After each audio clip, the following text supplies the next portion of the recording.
Ya, assalamualaikum warahmatullahi wabarakatuh. Alhamdulillah kita berjumpa kembali lagi bersama saya Krisna Supriyatna dan sudah bersama kami yaitu Ibu Munawaroh, ya seperti itu. Alhamdulillah kita berada dalam program pendidikan guru penggerak dari Ibu Munawaroh ini. Perlu diketahui juga oleh semuanya, beliau merupakan guru SLB di Roja, Rodatul Jannah seperti itu, tepatnya di Desa Sekarwangi mungkin seperti itu. Nah, beliau merupakan guru penggerak dan juga guru hebat ya seperti itu. Alhamdulillah beliau senantiasa bersemangat. Nah, ini tentunya jadi pelajaran juga bagi saya, apalagi saya Bu ya yang masih muda seperti ini. Ibu yang dalam artian sudah banyak pengalamannya, sudah banyak berkiprah, tentunya itu mudah-mudahan jadi inspirasi juga Bu buat saya, supaya saya ini anak muda ya lebih terpacu lagi ya, supaya tentunya bisa saling meningkatkan satu sama lain. Ya Ibu, pada diskusi kita kali ini kita akan berbagi Ibu ya bagaimana menerima umpan balik ataupun masukan dari rekan kerja maupun kepala sekolah maupun dari murid yaitu ya. Terus yang kedua nanti kita juga akan berdiskusi mengenai pembelajaran sosial emosional. Dan yang ketiga, nah ini Bu yang menarik, kemarin kan Ibu sudah memaparkan visi ya Bu ya. Artinya kita akan lihat apakah Ibu sudah melaksanakan tahapan bagian untuk mewujudkan visi ya Bu seperti itu. Ya Bu, mungkin kita akan berbagi ke yang pertama Ibu ya. Nah, ini kan sekarang sudah belajar di LMS ya Bu ya. Itu kemarin juga apa yang telah Ibu lakukan Bu 1 bulan terakhir ini Bu? Ya, 1 bulan ini saya berusaha untuk menerapkan apa yang sudah dipelajari terkait dengan visi perubahan ya. Yang terakhir kita bicara soal visi perubahan. Ya, betul. Jadi hasil diskusi dengan kepala sekolah dan juga para kasek ya, karena saya kasek kurikulum kan berhubungan dengan kasek yang lain, sarana, kemudian kesehatan dan humas ya. Kemudian pada saat itu juga ada guru yang dilibatkan karena saya nilai yang berkompeten lah gitu untuk bisa menambah atau memberikan masukan gitu ya terkait dengan visi perubahan. Jadi sebulan ini setelah kita berdiskusi tentang visi perubahan ya yang ideal untuk nanti semester depan atau kalaupun tidak nanti di tahun ajaran baru gitu. Nah maka saya sebagai guru penggerak berupaya untuk berusaha untuk apa ya istilahnya mencoba dulu sebelum itu dibuat kurikulum yang sesuai dengan visi perubahan itu kan saya bagian kurikulum. Ya, nah jadi sebelum itu dirumuskan di kurikulum terbaru nanti di KOSP ya kalau di kurikulum merdeka maka saya harus tahu dulu nih seperti apa kira-kira memungkinkan tidak gitu kan apa kendalanya dan sebagainya. Nah jadi sebulan ini saya mencoba menerapkan itu ya di kelas gitu. Jadi karena visi perubahannya adalah ingin menjadikan anak-anak berkebutuhan khusus itu ketika lulus menjadi wirausahawan sesuai dengan profil pelajar Pancasila ya. Dia jujur, dia mandiri, kemudian bermental baik gitu ya, mampu bersaing dan berprestasi itu kan udah pasti ya gitu. Ketika sudah lulus kan kita mau bagaimana nih anak-anak gitu. Nah itu seperti itu. Jadi dan alhamdulillahnya Pak Krisna ya, kami ada ini kunjungan dari universitas ya, ada 2. Saya ada foto sama videonya. Jadi alhamdulillahnya ada dari STTB dan juga Universitas Telkom. Gitu. Sekarang ada sekitar minggu kemarin kalau nggak salah ya, minggu lalu saya menerima tamu dari dosen prodi apa ya desain DKP atau apa gitu, desain pemasaran ya gitu. Nah kemudian ditambah dengan mahasiswa Telkom yang mau penelitian di sini. Iya. Nah, hasil pembicaraannya bahwa yang dari STTB itu para dosen itu mengajak kerjasama terkait dengan wirausaha ini gitu. Jadi saya pikir ini seperti gayung bersambut ya. Ya, betul. Sekolah punya rencana untuk ke arah pengembangan wirausaha, kemudian kami pun kedatangan itu ya, dosen dan mahasiswa itu juga ingin membantu di bagian itu. Jadi dari STTB itu mau mengajak ada pameran nanti terkait dengan produk-produk karya anak ya, hasil anak gitu. Kemudian mereka juga mau membantu untuk branding nanti gitu, memberikan pembekalan dan menghitung apa ya, kemarin istilahnya disebutkan apa saya lupa gitu. Jadi menghitung modal lah ya, modal dan kemudian berapa biaya yang dikeluarkan, kemudian nanti harga jual berapa gitu. Kalau selama ini kan kalau kami sederhana aja sih, belanja berapa, kemudian kalau mau dapat untung berapa gitu dijualnya. Ternyata tidak seperti itu.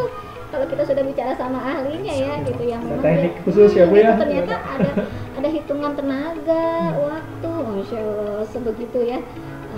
Dan mereka juga ingin gitu membantu nanti di bagian itu, kemudian di kemasan, memperbagus dan sebagainya.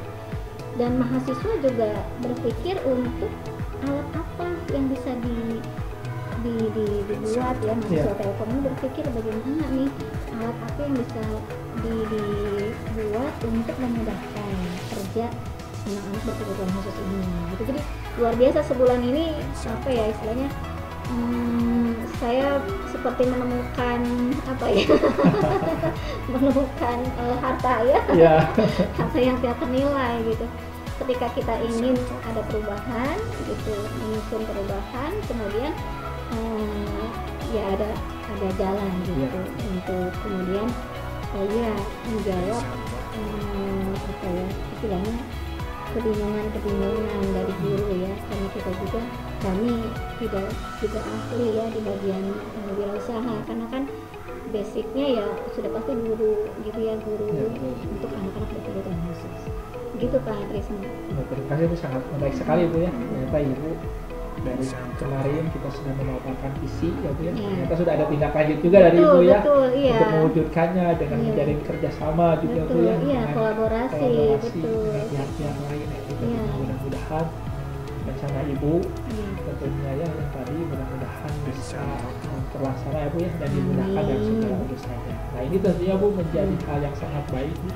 Apalagi yang terlihat ya Bu ya di belakang kita ini. Nah ini menarik juga, banyak piala ya Bu. Ini hasil anak-anak. Hasil anak-anak. Nah tentunya ini hasil anak-anak ya Bu ya. Nah, di samping hasil anak-anak tentunya kan ini juga ada bimbingan dari para gurunya ya Bu ya. Apalagi Ibu selaku guru di sini salah satunya ya Bu ya, yang senantiasa mengembangkan diri. Tentunya karena ini sangat penting ya Bu ya, tidak mungkin siswa-siswa bisa mendapatkan piala walaupun gurunya ya biasa-biasa ya Bu ya. Tapi tentunya ini guru-guru hebat, guru-guru yang mau berjuang seperti itu Bu. Nah tentunya Bu kemarin juga ini jadi perhatian bagi kita juga Bu ya. Ibu kemarin sudah mau Bu, karena ada istilah seperti ini Bu, orang yang mau maju, orang yang mau meningkatkan kompetensinya itu harus mau menerima masukan atau saran dari orang lain ya Bu ya. Betul, iya betul sekali. Bu, ya. Nah termasuk kemarin Ibu sudah memberikan kuesioner ya Bu ya, betul. Kepada rekan kerja, kepala sekolah maupun kepada murid. Nah, itu kan sebagai bentuk ikhtiar refleksi diri kita supaya kita senantiasa belajar dan meningkatkan ya Bu ya. Nah Bu, hasil dari umpan balik ya Bu ya, dari rekan kerja ataupun kepala sekolah ya Bu ya, itu kan ada ketiga kompetensi utama ya Bu ya, yang dikembangkan dalam pendidikan guru penggerak ini Bu ya. Yang pertama yaitu memimpin pembelajaran, yang kedua mengembangkan diri dengan orang lain, dan yang ketiga yaitu memimpin manajemen sekolah ya Bu ya. Nah berdasarkan masukan dari rekan Bu ataupun kepala sekolah atau dari siswa Bu, kompetensi mana sih Bu di antara tiga itu jika disimpulkan Bu ya, yang perlu Ibu tingkatkan Bu, seperti apa Bu? Yaitu ya kayaknya ya tentang apa tadi yang pertama pengembangan diri ya, pengembangan diri dan orang lain. Pengembangan diri dan orang lain. Sepertinya sih itu yang menjadi apa ya PR ya gitu, yang harus dikembangkan oleh saya. Jadi kan karena saya senang belajar ya Pak Trisna, saya senang belajar mandiri, kemudian senang berbagi. Jadi ada hal yang terlupa di situ. Kalau ternyata saya jarang bertanya gitu, atau meminta masukan ya kepada kepala sekolah, teman sejawat, dan juga anak-anak ya. Jadi karena harusnya kan kita memberi dan menerima ya. Ketika saya memberi istilahnya informasi atau pengetahuan yang saya miliki, maka saya pun harus mau juga menerima masukan.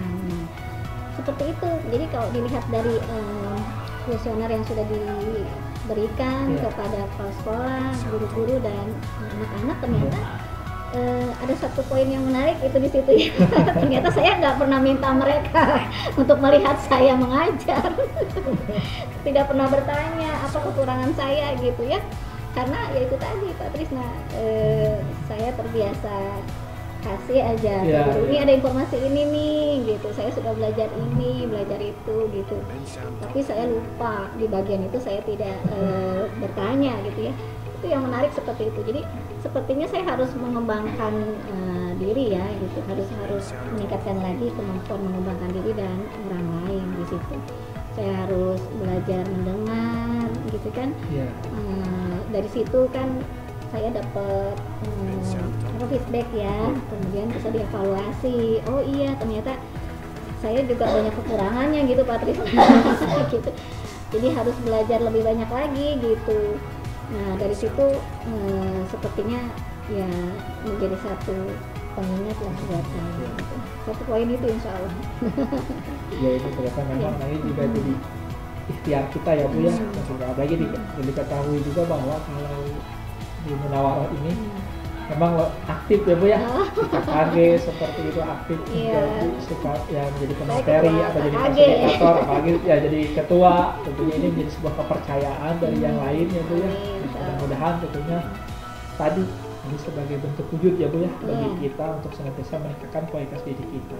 Sebagai kita tadi Ibu juga kan ya dan hasil masukan ya Bu ya, umpan balik dari rekan kerja, kepala sekolah maupun murid, ternyata menurut Ibu mengembangkan diri Ibu ya, mengembangkan diri dan hal yang perlu Ibu tingkatkan. Ibu rencananya seperti apa Bu? Rencananya seperti apa Ibu meningkatkan diri Ibu, kompetensi diri Ibu maupun orang lain seperti apa? Seperti yang sudah dipelajari ya, kemarin ada terakhir kita materi terbaru ya tentang coaching gitu. Tapi sebelum itu sih kan sebenarnya sudah terbiasa juga saya dengan guru-guru itu istilahnya apa ya, sharing ya, diskusi aja, diskusi. Jadi nah di diskusi itu lebih banyaknya sih memang saya yang mendengar gitu, saya yang mendengar katakanlah curhatan mereka ya gitu, tentang pembelajaran anak-anak gitu, tentang anak-anak dan bagaimana solusinya itu sudah biasa sebenarnya. Jadi kalau terkait dengan tadi apa yang harus saya kembangkan ya terkait diri saya, ya saya pikir tinggal dibalik aja gitu.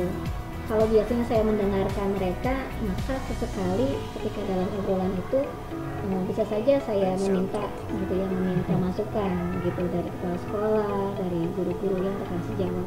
Bisa seperti itu Pak Trisna. Jadi dibalik nanti gitu untuk apa istilahnya ya, menjaga keseimbangan ya. Jadi jangan sampai saya merasa saya sudah banyak tahu nih, padahal sebenarnya ada juga nih kekurangannya gitu, ada juga yang harus dievaluasi gitu. Nah bagian itu bisa saja nanti ketika saya mengajar meminta ibu kepala atau salah satu guru untuk melihat saya gitu kan, supaya ya istilahnya ada juga evaluasi ke saya supaya bisa lebih baik seperti itu. Dan itu bisa diagendakan sebenarnya Pak Trisna. Kan ada di coaching untuk peningkatan kemampuan akademik ya, untuk peningkatan akademik gitu ya, supervisi akademik seperti itu. Jadi nah itu yang harus diagendakan supaya saya pun bisa mendapat masukan gitu. Nah, ini Bu yang menarik Bu ya, tentunya dalam meningkatkan diri maupun orang lain, tidak bisa dapat sendiri ya Bu. Iya, betul. Kita harus bahu membahu, gotong royong, bersama-sama saling menguatkan satu sama lain, sehingga tentunya tadi yang seperti Ibu katakan kan, tentunya ini bisa meningkatkan kualitas diri kita maupun diri orang lain ya Bu ya. Tentunya Ibu pun dengan melibatkan tadi bantuan dari rekan kerja maupun kepala sekolah ya Bu. Itu merupakan rencana Bu, dan sangat baik bagi Ibu ya, dan bagi rekan kerja ataupun yang ada di lingkungan di wadah sekolah di SLB ini ya Bu ya. Mudah-mudahan tentunya Bu tetap solid seperti itu Bu ya. Nah ya ini Bu, kemarin ini yang kita diskusikan berbagi yang kedua nih Bu. Oh iya, baik. Dalam pembelajaran sosial emosional. Apalagi emosional. Ibu di LMS kan sudah belajar ya Bu sebelumnya Bu ya. Sudah, iya. Di modul 2.2 ya Bu ya. Betul. Nah dari pembelajaran sosial emosional Bu, yang menarik menurut Ibu Bu, poin atau bagian yang mana Bu menurut Ibu yang paling menarik? Oh iya, sebenarnya kalau menarik semua menarik ya. Kan di SLB itu memang masalahnya di situ, anak-anak berkebutuhan khusus itu kan minim ekspresi, gitu. Jadi kan mereka tidak memahami tentang perasaan ya, gitu. Jadi sedikit sekali keterampilan mereka gitu untuk mengekspresikan gitu, tentang emosi gitu. Nah jadi kalau bicara yang paling penting ya, atau yang paling dari sosial menarik aja, yang menarik aja. Karena kan ini jadi menarik ya Bu ya. Iya betul. Kata Ibu sendiri tadi di SLB itu kan ya anak-anaknya Iya. Tidak ya ada tidak terlihat ekspresinya ya Bu ya, emosinya tidak terlihat, jadi kan harus digali ya Bu ya. Nah ini menurut Ibu gimana tuh Bu? Iya, jadi berawal dari situ, maka yang terpenting adalah membangun kesadaran dulu, kesadaran diri mereka gitu. Itu yang utama dari situ dasarnya. Jadi kan kadang mereka nangis tapi tidak tahu mereka nangis itu kenapa. Nah kita beritahu bahwa menangis itu adalah ekspresi sedih gitu. Kemudian mereka suka tantrum kan gitu, tapi nggak mengerti gitu penyebabnya apa, itu kenapa dan sebagainya. Maka kita beritahu bahwa tantrum itu marah, kamu lagi marah gitu, kenapa marah gitu, kita gali seperti itu. Nah jadi anak-anak berkebutuhan khusus sih memang ya dasarnya di situ ya, di kesadaran diri itu saja mereka harus diberikan pemahaman yang lebih gitu. Sebelum ke yang lain ya, kesadaran sosial, manajemen diri, keterampilan relasi, wah itu udah materi yang luar biasa. Kalau itu ya anak-anak umum bisa ya, tapi untuk di anak berkebutuhan khusus kita di kesadaran diri saja itu sudah jadi PR ya, jadi istilahnya hal yang memang dibutuhkan itu untuk diberikan supaya anak mengenali. Oh iya, ketika saya tuh lagi kesal nih gitu. Nah, saya harus ketika kesal ini kenapa saya marah-marah, itu mereka harus mengerti gitu. Dan mereka harus tahu bahwa ada ekspresi kesal yang tidak perlu marah-marah gitu, ya kan? Kita diam juga kan, kalau ada kan yang lagi marah tapi diem gitu kan bisa, itu juga ekspresi marah. Jadi tidak perlu tantrum gitu. Nah, dengan mengenali mereka, dengan mengenali emosi mereka diharapkan bisa mengendalikan diri ya, gitu, manajemen diri nantinya. Gitu. Jadi yang pertama ya belajar tentang kesadaran diri itu dulu praktis gitu. anak-anak saya gitu ya. Ya ini tentunya Bu menarik Bu, apalagi di sekolah luar biasa ya Bu ya. Betul. Yang tentunya notabene punya tantangan tersendiri ya Bu ya, seperti itu, berbeda dengan di sekolah-sekolah lainnya kan seperti itu. Nah ini Bu, apakah Ibu dalam setiap pembelajaran di kelas Bu, Ibu merencanakan pembelajaran sosial emosional Bu? Iya, setelah belajar ya, karena kan kalau sebelumnya sih secara tidak terencana gitu, tapi ada setiap hari kan selalu bertanya bagaimana gitu kan perasaan kalian hari ini gitu, bagaimana keadaan, apa kabar ya, biasanya kan gitu, apa kabar gitu, nanti anak-anak menjawab sehat gitu, tenang gitu kan, sudah makan dan sebagainya. Jadi hal seperti itu memang sudah ditanyakan secara rutin, tapi kan tidak sebelumnya ya, sebelum belajar tentang materi ini, saya menganggapnya pembelajaran emosional dan sosial itu tidak perlu dimasukkan dalam perencanaan gitu. Tapi ternyata gitu kan, ketika sudah mempelajari, oh iya ini bagus gitu, kenapa tidak diperdalam gitu.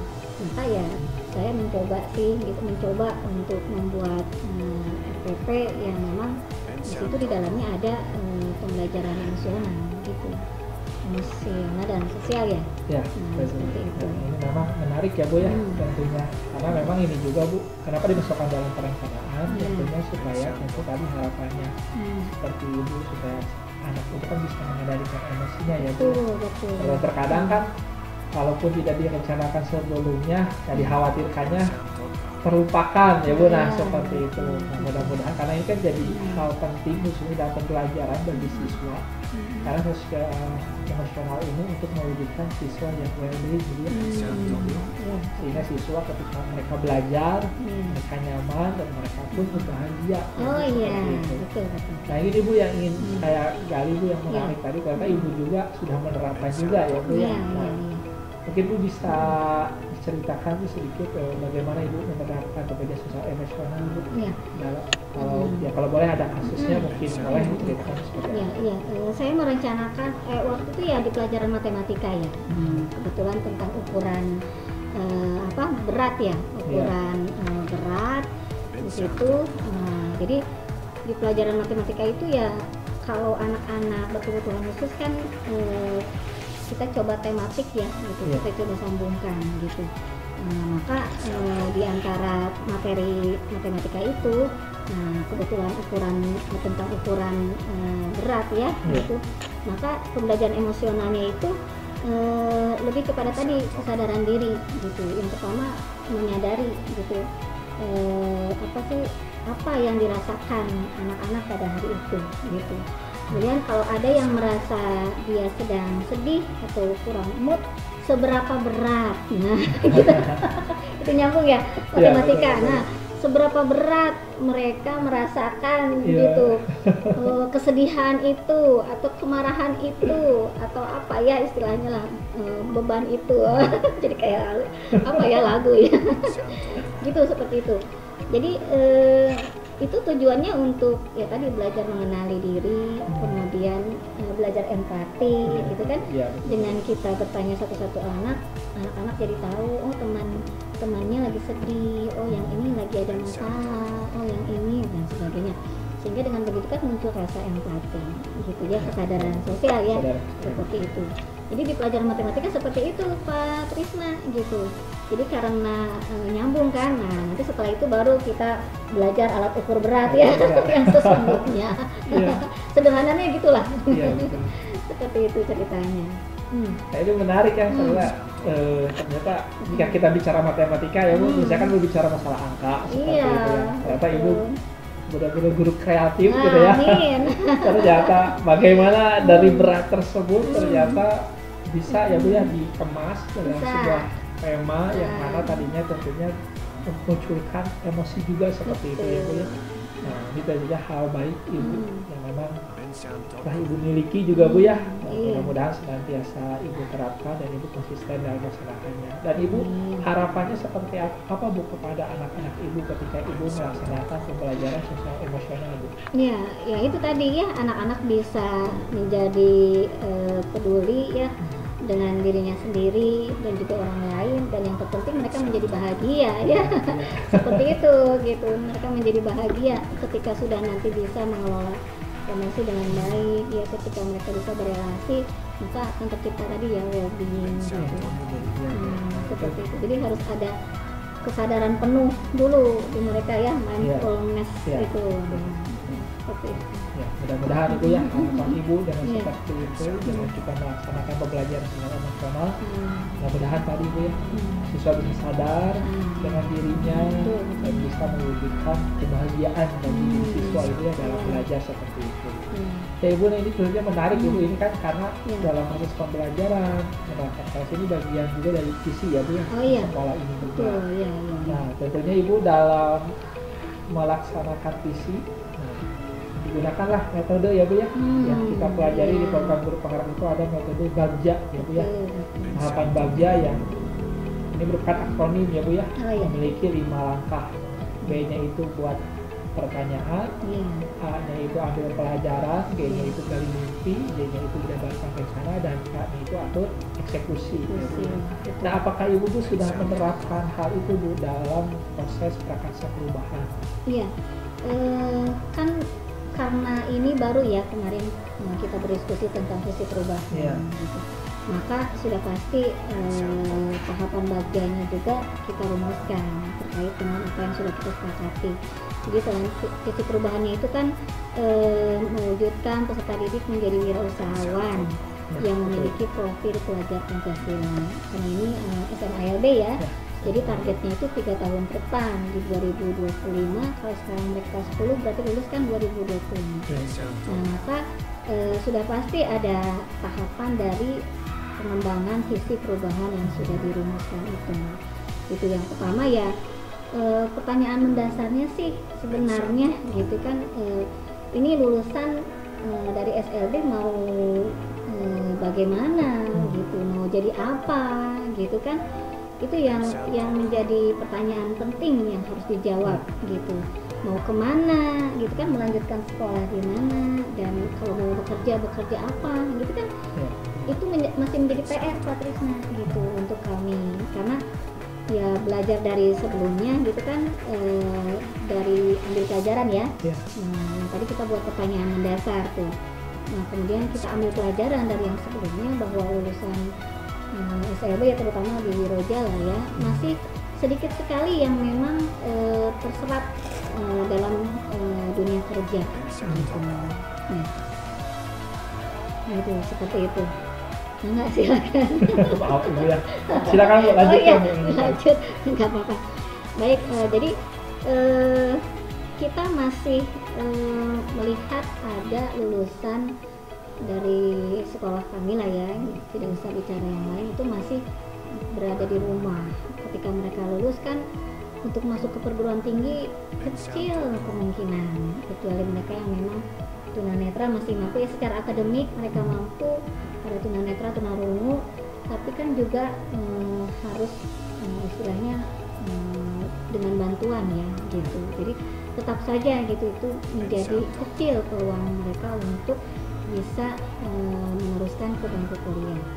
Dan sementara ketika lulus kan kita ini SMA ya, bukan SMK yang dibekali dengan gitu keterampilan memang untuk bekerja nantinya gitu. Karena SMA ini sudah pasti kurikulumnya sebelumnya kan kita sampai saat ini juga masih kurtilas sebenarnya gitu. Jadi kan yang menjadi target adalah capaian kurikulum gitu, capaian kurikulum yang ada di kurikulum 2013, meskipun sudah ada adaptasi ya gitu, tapi tetap saja gitu itu menjadi patokan dari guru untuk memberikan materi pembelajaran kepada anak gitu. Nah, jadi yang kita ambil gitu ya dari yang sudah itu, maka menjadi satu apa ya, kita akhirnya berpikir gitu, oh iya berarti harus ada satu perubahan yang itu bisa kita ciptakan bersama gitu ya, antara ya, kepala sekolah dan guru-guru gitu, juga orang tua gitu. Maka kita mencoba untuk menggali mimpi ya gitu, menggali mimpi. Bagaimana kalau gitu ketika nanti nih mulai saat ini kita berharap anak-anak itu bisa menjadi seorang pengusaha muda gitu. Jadi wirausahawan lah gitu ya, tadi sesuai tadi ya, makanya kami buat visinya seperti itu. Jadi mereka ya, jadi pertanyaannya adalah apa yang bisa dilakukan oleh lulusan SLB ya, itu pertama. Dijawab bisa saja mereka menjadi seorang pengusaha ya, secara sederhana kita artikan mereka bisa berwira swasta gitu ya, berwirausaha sendiri gitu. Bisa dengan istilahnya di rumah atau membantu orang tua, atau bisa juga mereka nanti bekerja gitu, bisa di mana saja gitu ya. Nah, itu seperti itu. Kemudian apa yang bisa dilakukan sekolah? Nah, itu kan, maka yang bisa dilakukan sekolah adalah menyusun kurikulum gitu, memberikan pembekalan sejak mereka masih kelas 10. Nah, gitu. Jadi ketika mereka sudah kelas 10 nih, kita harus sudah siapkan kurikulumnya yang terkait dengan dunia usaha. Nah, itu sih bayangan saya ya, gitu. Bayangan saya dan harapan dari guru-guru SLB Roja gitu, bahwa kita bisa gitu menciptakan gitu atau mempersiapkan anak-anak berkebutuhan khusus ini ya, peserta didik berkebutuhan khusus ini lulusnya nanti bisa menjadi pengusaha muda gitu. Paling tidak mereka punya bekal tentang dunia usaha ya, punya pengetahuan dan keterampilan terkait dengan dunia usaha itu. Kemudian maka yang berikutnya kita harus membuat program ya, menjabarkan rencana. Maka rencana yang tadi sudah kita gali ya melalui mimpi-mimpi itu kita coba buat program. Ya pertama tadi ya dengan menyusun kurikulum dulu gitu, bahwa kurikulum selama 3 tahun ke depan itu pembelajarannya berbasis wirausaha gitu. Jadi kita dalam bayangan saya gitu, nanti guru-guru mengajar semua mata pelajaran itu semuanya berbasis wirausaha. Jadi bahasa Indonesianya membuat bercerita atau membuat kalimat atau kata-kata yang terkait dengan dunia usaha. Kemudian matematikanya juga matematika hitungan usaha ya, gitu. Misalnya jual beli ya, jual beli, belajar tentang uang, jual beli dan sebagainya. IPS pun seperti itu, mungkin ada koperasi, ada kantin sekolah.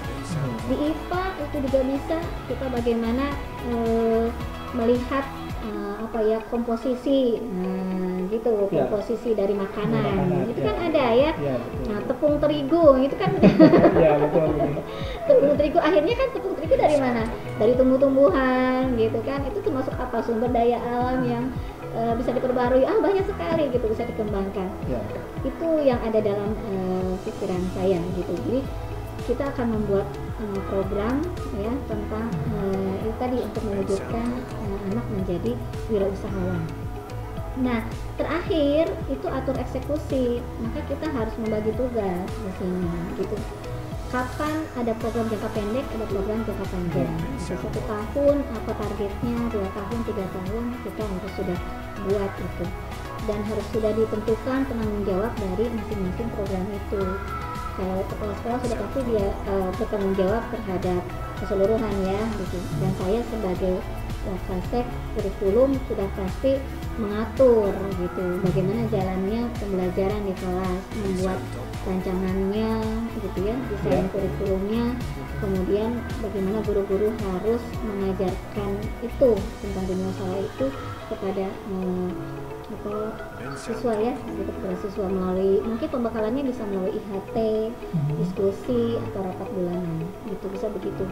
Nah, kemudian guru ya tadi melaksanakan pembelajaran yang berbasis wirausaha itu gitu. Jadi dengan begitu, dengan istilahnya program yang sudah terencana, kemudian kita buat waktunya sudah kita tentukan gitu ya, dari program jangka pendek dan jangka panjang, maka ya kami berharap visi yang sudah dirumuskan itu bisa terwujud begitu. Doakan saja. Mudah-mudahan ini jadi sebuah hal luar biasa, mimpi besar gitu kan. Betul. Tadi bagaimana siswa luar biasa ya Bu ya. Ternyata tadi ya Bu ya, dengan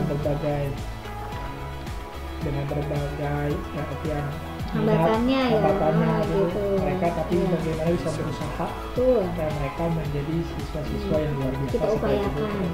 Nah, ini tentunya lahir dari guru yang hebat seperti itu Ibu ya. Terima kasih Ibu. Alhamdulillah Ibu, kita sudah berada di penghujung. Nggak kerasa ya. Tidak terasa. Terima kasih Ibu sudah berbagi pengalaman Ibu ya, berbagi pemikiran Ibu seperti itu. Mudah-mudahan ini menjadi ikhtiar kita bersama supaya kita bisa mewujudkan transformasi pendidikan sehingga pendidikan kita tentunya bisa lebih baik ya Bu, seperti itu. Khususnya kita doakan bersama di SLB Roja ini ya Bu, pada Roja. Terima kasih Ibu atas iya, perhatiannya dan sama-sama, ceritanya. Trisna. Mohon maaf Iya. atas segala kekurangannya. Oh iya, Ibu, ya. sama-sama. Assalamualaikum warahmatullahi wabarakatuh. Waalaikumsalam warahmatullahi wabarakatuh.